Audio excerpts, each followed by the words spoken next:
what's going on, everybody? Welcome back to Ways of the Sith. Thank you so much for taking time to check out the channel. Please make sure to like, comment, and subscribe. Follow us on X and Instagram at Ways of the Sith.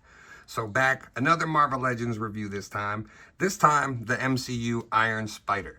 Now, I didn't even know this was coming out. I happened to see, I believe it was MCU Collector, post the first photo of this, that he found it in stores. And I was like, oh, perfect, because I was actually looking for this version of Spider-Man. I've been putting together an MCU Avengers display, and this was the Spider-Man that I wanted for that. I have the Homecoming Final Swing Spider-Man that I absolutely love, but he's on the Nekadaya with all my other MCU Spider-Man stuff. So I wanted this version of him for that Avengers display.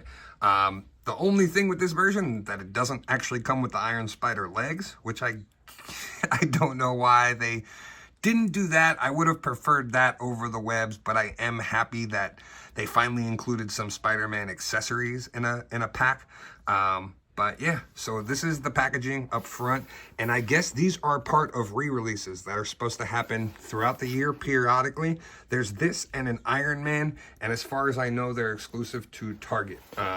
I don't know if any other stores will pick them up, GameStop or anything like that, but I guess the idea is to have MCU characters, familiar ones, out on the shelves at all times throughout the year. Can't say I disagree with that. There's a few that I'd love to see redone, but I know a lot of these are just pretty much like a repaint and complete reuse of the previous version. So enough talking, let's get this open and take a look. All right, so here is our look at Iron Spider outside of the package, and overall, it looks pretty good. I compare it with the Infinity Saga one that just came out, which was the re-release of Civil War. I'm probably going to put this Tom Holland head on this and just display it the same way. But it is pinned, for those of you that maybe were hoping that this was going to be a pinless release. It is pinned. It's on the older body, which is fine for me because, again, these are some figures that are pricey on the aftermarket. So I'm happy to get this without having to spare an arm and a leg for Spider-Man. Again, I'm happy to get some sort of accessories with it. These little web accessories, pretty cool. I have these in, I think it's the retro cel-shaded Spider-Man that these came with. So I've never actually opened a Spider-Man that came with webbing accessories. Even like the swinging ones from the Amazing Fantasy Spider-Man, I never opened it. So it's on card, it's on my wall, so I don't have many accessories. I do plan on picking up some thwip webs from a seller on Etsy. I'm sure I can leave the link in the description for it, but they do a fantastic job. They have them for Venom, Carnage, and Peter, or pretty much any other Spider character you're looking for, but they come in like a 5-pack with 3 different sizes, and just really, really cool.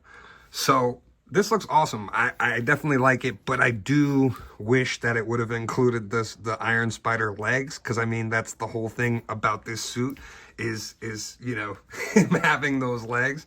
So I'm not sure if I can find a cheap alternative for that. Like, I'm not sure if anybody's 3D printing the legs, or I'm not sure if I can even find them like loose on their own on eBay, but I'll definitely have to check out for that.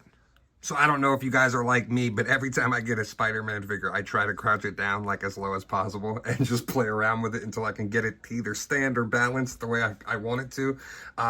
Would have been nice to, again, get the toe hinges, but again, it's an old release, so I can understand that. I do wish, though, I had known this was coming out prior to buying the Infinity Saga Civil War one, because I wouldn't have spent my money on it. But again, I'm glad to have this iteration. This is going to be the one that's going to go in that Avengers display. I think it's really cool, and it's great that they're doing this for people who weren't able to get these figures. Some of these MCU figures, especially from like Infinity Saga and Endgame, are super expensive on the aftermarket.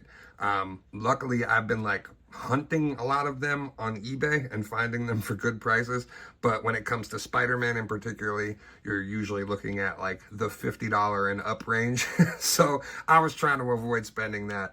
So very happy to get this version on the shelf and put it in the display. So I think it's a good idea. I think it's great for collectors that missed out on certain things to be able to get, you know, certain characters they want or certain iterations again in the, you know, without having to pay that aftermarket price. Well, that'll do it for today. Thank you so much for taking time to check out the video. Please make sure to like, comment, subscribe. And as always, may the force be with you. This is The Ways. We would be honored